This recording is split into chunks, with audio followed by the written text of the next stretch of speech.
Weekend వచ్చిందంటే చాలు మా మామాయికి నా మాట ఎక్కడుంటాడు, వస్తనేమో ఆఫీస్కి వస్తాడు, లేదంటే ఏన్నో బాతకని కొట్టుకుంటా పొత్రమూలే మంచిగా ఉంటాడు. ఇవాళ మరి వస్తుండా లేదా, ఏడున్నాడు మోతవారి మామా. ఓ మామా,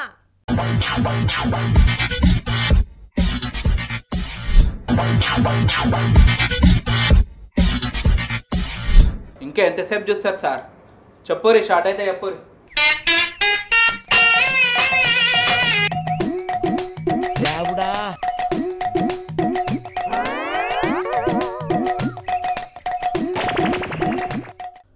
వామ్మో, ఆర్జీవి సారు ఏదో సినిమా స్టోరీ చెప్తుండే కదా, విందాం. అసలే సార్ స్టోరీలు డిఫరెంట్గా ఉంటాయి. ఇప్పుడు ఒక లేడీ కిచెన్ రూమ్లో నుంచి మన ఆళ్ళ దగ్గరికి నడుచుకుంటూ వస్తుంది. వచ్చినప్పుడు అమ్మాయి తెల్ల చీర కట్టుకొని మల్లెపూలు పెట్టుకొని శోభనం పెళ్లి కూతురులాగా ముస్తాబై వస్తుంది చాలా అందంగా. తీరా పర్టికులర్గా యాక్స్పెక్ట్ ప్రకారం మనం చూసిందంటే ఆ అమ్మాయి కాదు, అది ఒక దయ్యం. ఆ దయ్యం ఎవరో కాదు, నా పెళ్ళం. దయ్యానికి ఇప్పుడు మల్లెపూలు అంటే మల్లెపూలు కనిపించాయి కదా సార్, మళ్ళీ బ్యాక్ షాట్ పెట్టాలి. వామ్మో, దయ్యం పెళ్ళమా? ఇదెక్కడ విచిత్రం. అయినా చిత్రమైన జీవి విచిత్రమైన మనిషి అంటేనే ఆర్జీవేనాయే. ఇంకా ఇంట్లో విచిత్రం ఏమున్నది నా బోందా. అయినా ఈయనను విచిత్రం అనుకుంటే మనంత చిత్రమైన వాళ్ళు ఇంకెవ్వరు ఉండరు. ఇప్పుడు అక్కడ బ్లాక్ లో మనం కట్ చేసినటువంటి షాట్ని ఏం చేస్తామండి, ఇప్పుడు ఏదైతే దయ్యం పెళ్ళం ఉన్నదో ఈ పెళ్ళానికి ఒకటే టార్చర్ ఉంటుంది. మొగుడి రక్తం తాగాలి, మొగుడి రక్తాన్ని పీల్చాలి, మొగుడిని ఒక రకమైనటువంటి సైకోయిజం తోటి వాడిని చంపాలనేది ఈ పెళ్ళం దయ్యం చేసే ఒక కాన్సెప్ట్. దీన్ని మనం అద్భుతంగా ఇది ఒక సైకో థ్రిల్లర్ సినిమాగా అద్భుతంగా జనం ఎప్పుడే ఎక్కువ ఉంది సార్, తీర్చడే లేదు. పొద్దున్న నుంచి మీరే ఏం తీసుకురాని.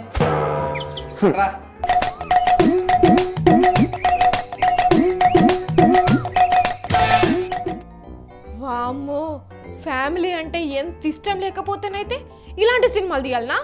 భార్య దయ్యమేంది? ఇట్లా కాదు, ఆర్జీవి గారితోనే మాట్లాడదాం. అసలే కలవక కలిసిండు. ఆర్జీవి గారు,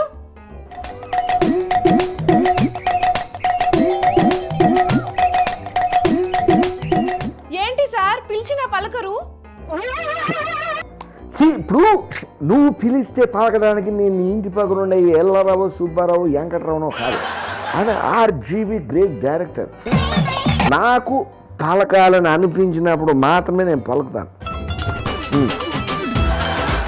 మీరు కొత్త సినిమాను అనౌన్స్ చేశారు కదా, నా పిల్లం దయ్యం అనే ఒక డిఫరెంట్ కాన్సెప్ట్ తోటి పిల్లం పెట్టే టార్చర్లని, పిల్లం పెట్టే ఆ సైకోయిజాన్ని డిఫరెంట్గా చూపించే ప్రయత్నం చేయబోతున్నాను. నేను ఎందుకు ఆ పర్టికులర్ దాన్ని అడుగుతున్నారు? మీకు ఒకవేళ క్యారెక్టర్ కావాలని చెప్పండి, నేను వేస్తాను మీకు. అభ్యంతరము లేదు, క్యారెక్టర్లు వద్దు, జస్ట్ క్లారిటీ కావాలి సార్.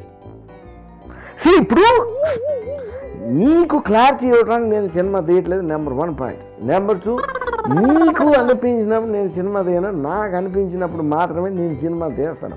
ఇది క్లియర్, అండర్స్టాండ్? అదిరిపోలా అండర్స్టాండో సైకిల్ స్టాండో కానీ మరీ నా పిల్లం దయ్యమైంది సార్. ఇప్పుడు నా ఇష్టం అండి, నాకు ఇష్టం వచ్చినట్టు నేను చేస్తాను. నా బామ్మది బద్మాషని చేస్తాను, నా మామ మాంత్రగాడని కూడా తీస్తాను, నా అత్త అక్కడికి రాదని చెప్పి ఇట్లా నాకు ఇష్టం వచ్చిన సినిమాలు నేను చేస్తాను. మీరు చూడాలనిపిస్తే చూడండి, లేకపోతే చూడటం మానేయండి, దొబ్బేయండి. మీకు నేను క్లారిటీ ఇవ్వాల్సిన అవసరం లేదు. బామ్మర్ది బద్మాషి ఏంది సార్? ఇలాంటి ఐడియాలన్నీ మీకే వస్తాయి. ఇప్పుడు నేను పులస చేప లాంటి అన్ని చేపల్లా నేను బతకను, నేను ఎదురు వెళ్తాను. అందుకనే నాకు మార్కెట్లో ఇప్పటికీ ఎన్ని ఫ్లాప్స్ వచ్చినా కూడా ప్రతి యాదవనతో సినిమా తీయడానికి ఆరాట పడుతుంటారు. నాకు మార్కెట్లో అంత డిమాండ్ ఉంది.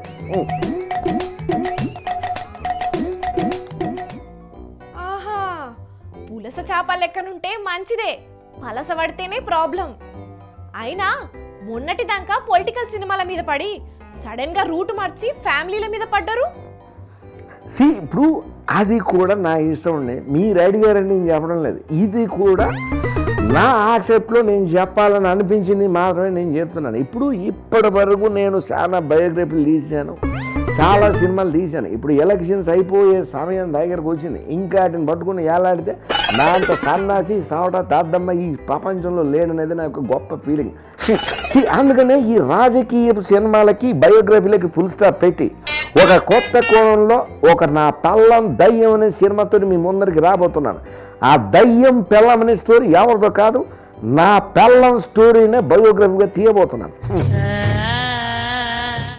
అయినా మీకు పెళ్ళం అంటే ఎందుకంత కోపం సార్? ఇప్పుడు మీరు అనుకున్నది పర్టికులర్ చెప్పాలంటే 100% రాంగ్.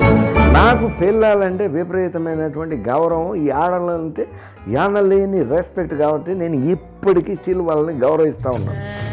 ఇప్పుడు నేను చెప్పాలనుకున్న పాయింట్ ఏంటంటే నా భార్య మంచిదే కానీ నేనే మంచి మొగుడిని కాదనేది నా మనసులో ఉన్నటువంటి ఒక స్ట్రాంగ్ ఫీలింగ్. మీరు మంచోళ్ళు చెడ్డోళ్ళు ఎలా అర్థం చేసుకోవాలి సార్? అసలు అర్థం కాదు మీరు. ఇప్పుడు ఈ ప్రపంచంలో అతి భయంకరమైనటువంటి నీచుడు, నికృష్టుడు, దరిద్రుడు, చండాలుడు ఎవరన్నా ఉన్నారంటే అది నేనే. ఇప్పుడు నా అంత చండాలుడు ఈ భూమి మీద ఎవరు లేడనేది నా ఒక గట్టి ఫీలింగ్. అప్పట్లో కూడా కొన్ని సినిమాలను ఇట్లనే ప్రకటించిండ్రు, అవి మధ్యలోనే ఆగిపోయినాయి. ఇది కూడా ఆగుతుందా లేదంటే ముందుకెళ్తుందా? ఇప్పుడు నడవచ్చు నడకపోవచ్చు, ఇది ఏంటి? తీసుకున్న ఎదకు లేదు, తీసిన సన్నాసికి లేదు, నీకెందుకు అంత ఇంట్రెస్ట్? అయినా అసలు మిమ్ముల నమ్మి ఎవరు బడ్జెట్ పెడుతున్నారు? మనలో మన మాట వాళ్ళు నష్టపోతలేరా సార్? ఇప్పుడు నేను ఏ ప్రొడ్యూసర్ దగ్గరికి వెళ్ళి నాతో సినిమా మీరు చేయండి, నాకు డబ్బులు పెట్టండి అని చెప్పి నేను అడగట్లా. వాళ్ళంతటా వాళ్ళే వాళ్ళ సాగు కొందేసుకొని కర్మను కావాలని నాతో సినిమా తీసి కొనుక్కుంటున్నారు. ఇలాంటి సినిమాలకు ప్రొడ్యూస్ చేయడానికైనా వాళ్ళకైనా ఉండాలి. ఇప్పుడు సినిమా అంటే మీ దృష్టిలో ఏంటి? ఒక శివ, ఒక సర్కారు అలా చూడాలనుకుంటున్నాం ఆర్జీవిని మేము. అది మీ కర్మ. ఇప్పుడు సినిమా అంటే ఎంతసేపు ఒక సర్కారో లేకపోతే శివానో లేకపోతే ఏ రంగీలానో ఏ సత్య లాంటి సినిమానో కోరుకున్నప్పుడు మీరు అన్నిసార్లు నన్ను అడిగే బదులు అదే సినిమా క్యాచ్ తీసుకుంటే మళ్ళీ మీరే చూడొచ్చు కదా. నాతో మళ్ళీ ఆ సినిమా చేయించాలి అలాంటి సినిమాలనే ఈ యాదవ గోలు ఎందుకు? అంటే అలాంటి సినిమాలు చేయను, నా పెళ్ళాం దయ్యం, నా బామర్ది బద్మాష్ ఇలాంటి సినిమాలు చేస్తానంటారు అంతేనా? నేను ఒక మూర్ఖుడిని, నేను అసలు డైరెక్టర్నే కాదు అనే ఒక సినిమా తీస్తాను. నీకేంటి ప్రాబ్లం అనేది నా క్వశ్చన్. ఇలాంటి ఆలోచనలు ఎట్లొస్తాయి సార్? ఉడక వేస్తే వస్తాయి, కావాలంటే నువ్వు కూడా వెయ్యి. వామ్మో వద్దులే సార్, ఉంటున్నా.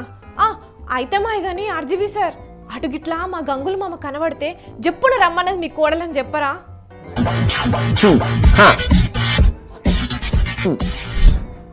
ఈ ఆర్జీవి సినిమాలేందో ఆయన ఏందో నువ్వేందో ఏం అర్థం కారుపో.